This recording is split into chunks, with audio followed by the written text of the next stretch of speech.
بسم اللہ الرحمن الرحیم۔ السلام علیکم، welcome to S A teaching zone. آج کی ہماری یہ ویڈیو 11th کلاس کی ہے۔ گلستان ادب بک کا نام ہے اور چیپٹر نمبر ہم 12 کر رہے ہیں، مطلب سیریل وائز جو ہے چیپٹر 12 ہے اور خواجہ میر درد کی غزل نمبر 1 ہے۔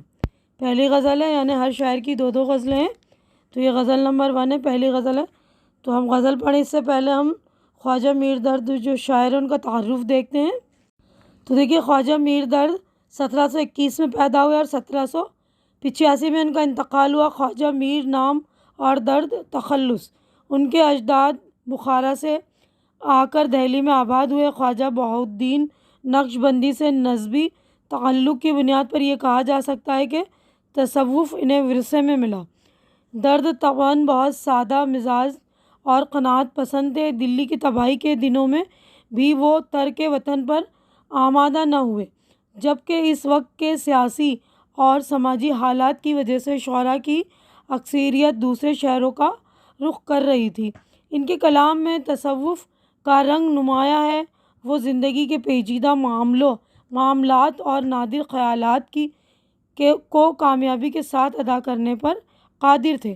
شعری صنعتوں کے غیر ضروری استعمال سے پرہیز کرتے تھے، لیکن استعارات و تشبیہات کے برمحل استعمال سے شعر کے حسن اور اس کی معنویت میں اضافہ کرنے کا فن ان کو خوب آتا تھا۔ ان کے کلام میں خیالات کی پاکیزگی اور بلندی، زبان کی سادگی، الفاظ کی موزونیت اور بندشوں کی چستی کا بطور خاص ذکر کیا جاتا ہے۔ درد نے چھوٹی بحروں میں بہت رواں اور پراثر غزلیں کہی ہیں۔ تو یہ ہمارا خواجہ میر درد کا تعارف ہو گیا۔ اب ہم غزل کی طرف بڑھیں گے۔ تو دیکھیے، غزل کے میں ایک شعر جو آپ کو پڑھ کر اس کو ایکسپلین کر دوں گی۔ یہ لیسن نمبر 12 اگر ہم سیریل وائز دیکھیں تو، اور خواجہ میر درد کی یہ پہلی غزل ہے۔ تو پہلا جو شعر ہے، یہ عرض و سما کہاں تیری وسعت کو پا سکے، میرا ہی دل ہے کہ وہ کہ جہاں تو سما سکے۔ یعنی اس والے شعر میں خواجہ میر درد کو تصوف کا اہم شاعر کہا جا رہا ہے نا، کہ ان کی شاعری کا بڑا حصہ متصوفانہ تصوف سے متعلق ہے اور اس میں عشق مجازی کے بجائے عشق حقیقی خدا سے بے پناہ محبت پر مشتمل ہے۔ اس غزل کے مطلع، یعنی غزل کا پہلا شعر جو ہوتا ہے وہ مطلع ہوتا ہے غزل کا۔ تو یہ اس غزل کا مطلع ہے، اس کا تعلق جو اس کے حقیقی سے ہے، یعنی اس کا تعلق خدا سے ہے۔ درد کہتے ہیں کہ خدا سے عشق کرنے کا دل اس قدر وسیع ہوتا ہے کہ وہ خدا جو لامحدود اور آسمان و زمین کی وسعتیں اس ذات کے مقابلے میں کچھ بھی نہیں، وہ اپنے سچے عاشق کے دل میں سما جاتا ہے۔ یعنی خدا کا سچا عاشق تمام وقت اسی کے خیال میں ڈوبا رہتا ہے۔ تو یعنی یہ عشق مجازی نہیں ہے، اس کے حقیقی خدا کے بارے میں، خدا سے عشق کی ہے۔ یہ وحدت میں تیری حرف دوئی کا نہ آ سکے، آئینہ کیا مجال تجھے منہ دکھا سکے۔ تو اس شعر کا تعلق بھی عشق حقیقی سے ہے۔ خدا کی وحدانیت ثابت کرنے کے لیے درد کہتے ہیں کہ خدا واحد ہے، اور اس بات سے اس کا پتہ چلتا ہے کہ آئینے میں بھی اس کا عکس نظر نہیں آتا۔ کہیں کوئی یہ کہہ دے کہ دیکھو ایک خدا یہ ہے اور ایک آئینے میں ہے، اس طرح دو سمجھنا کا حرف بھی خدا کی وحدت پر نہیں آ سکتا۔ اس شعر میں شاعر نے حسن تعلیل سے کام لیا ہے، کیونکہ خدا کا وجود آئینے میں نظر نہیں آ سکتا، اس لیے شاعر نے کہا کہ آئینے میں بھی اتنی طاقت نہیں کہ وہ خدا کا عکس پیش کر سکے۔ اب اگلا شعر ہے، قاصد نہیں یہ کام تیرا اپنی راہ لے، اس کا پیام دل کے سوا کون لا سکے۔ تو اس شعر کے دو پہلو ہیں، پہلا عشق حقیقی، کوئی بھی قاصد، یعنی قاصد پیغام لانے والے کو بولتے ہیں کہ کوئی بھی قاصد، کوئی بھی پیغام لانے والا خدا کا پیغام بندوں تک نہیں پہنچاتا، یہ دل ہی ہے جو محسوس کرتا ہے اور خدا کو چاہتا ہے اور سمجھتا ہے کوئی قرب الہی کیا ہے، خدا کی رضا کیا ہے۔ عشق مجازی کے اعتبار سے اس کا مفہوم یہ کہ محبوب سے عاشق کا جو تعلق، خاطر اسے عاشق اچھی طرح سمجھتا ہے کہ محبوب کیا چاہتا ہے۔ محبوب کے دل کی بات پہنچانا قاصد کا کام نہیں، اس لیے درد کہتے ہیں کہ اے قاصد تو اپنا کام کر، اپنی راہ لے۔ مثل مشہور ہے کہ دل کو دل سے راہ ہوتی، یعنی دل کی بات دل ہی سمجھتا ہے۔ اب اگلا شعر ہے، یا رب یہ کیا طلسم ہے کہ طلسم ہے کہ ادراک و فہم یہاں دوڑے ہزار آپ سے باہر نہ جا سکے. یہ کیا طلسم ہے؟ طلسم یعنی جادو. تو اس شعر میں درد خدا سے سوال کرنے کے کیا راز ہے؟ یہ کیا ہے؟ یہ کیسا جادو ہے کہ عقل اور شعور کس قدر بھی دوڑے مگر تیری ذات سے آگے نہیں جا سکتے؟ کہ خدا کے علاوہ کون ہے، کیا ہے؟ قرآن پاک کی ایک آیت کا مفہوم ہے کہ اس کائنات سے باہر جا کر دیکھو، باہر جا کر دکھاؤ. ظاہر کائنات سے ہٹ کر کوئی دوسری کائنات نہیں ہے، ایک خدا کے سوا کوئی دوسرا نہیں. اس لیے انسانی عقل اور شعور کتنا بھی دوڑے، خدا اور اس کی کائنات سے باہر نہیں جا سکتا.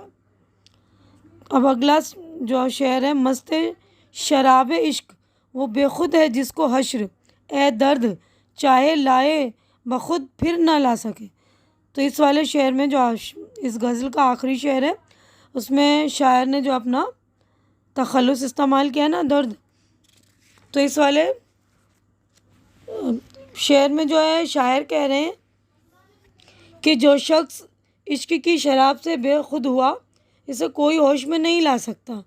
یا تو وہ خود ہوش میں آئے یا پھر روز حشر ہی میں اسے ہوش آئے گا، کیونکہ عشق حقیقی سے سرشار ہے. عشق مجازی کا نشہ تو ٹوٹ جاتا ہے، لیکن عشق حقیقی نشہ یعنی خدا کے جو عشق کا نشہ ہے ہمیشہ برقرار رہتا ہے.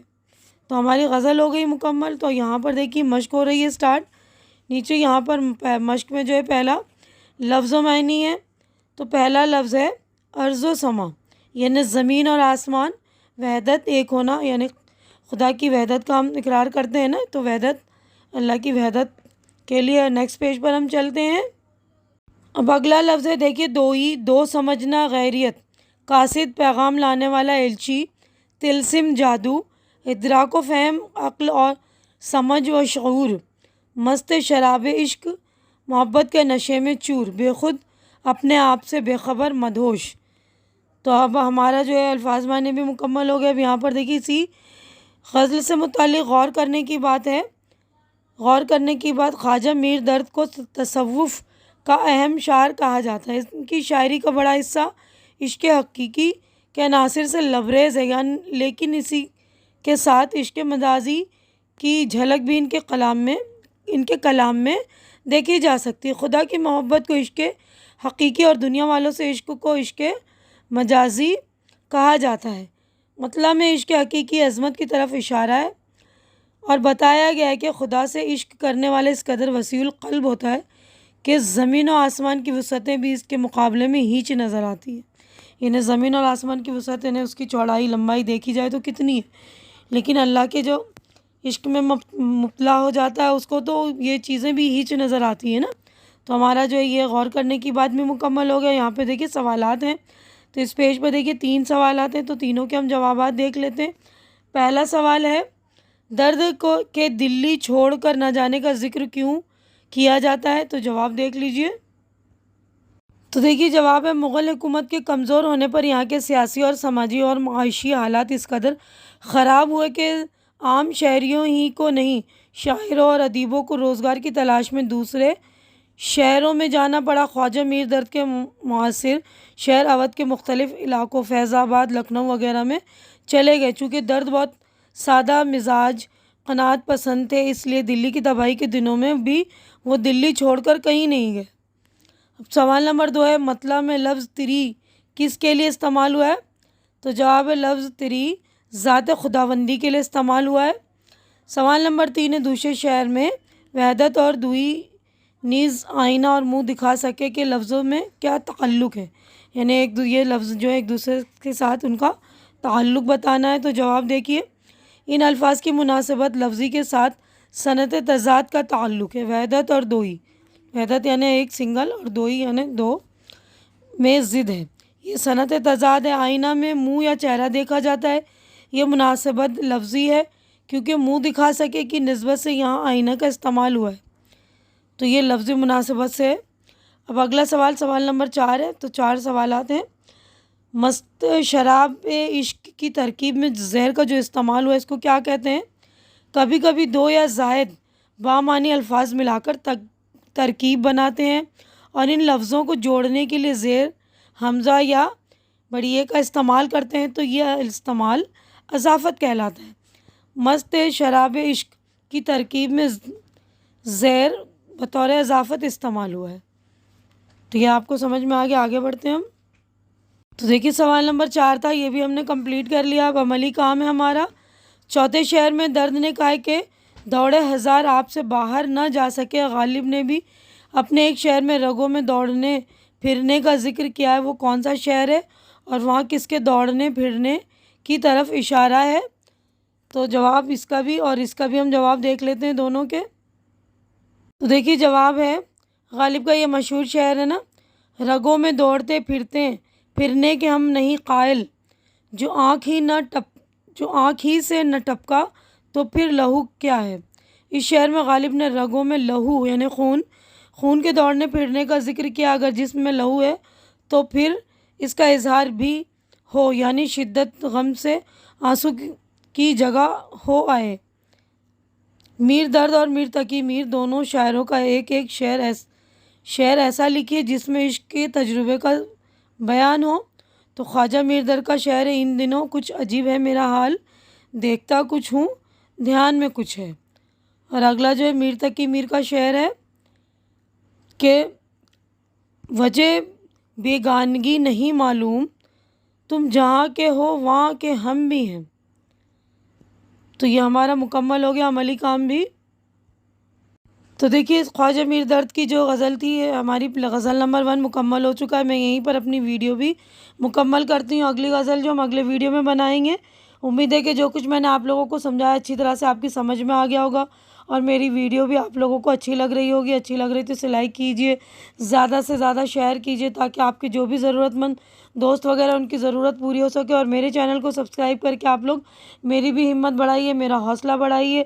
ہماری اگلی ملاقات انشاءاللہ نیکسٹ ویڈیو میں ہوگی، اگلی ویڈیو میں۔ تب تک کے لیے آپ لوگ اپنا بہت خیال رکھیں، مجھے دعاؤں میں یاد رکھیں۔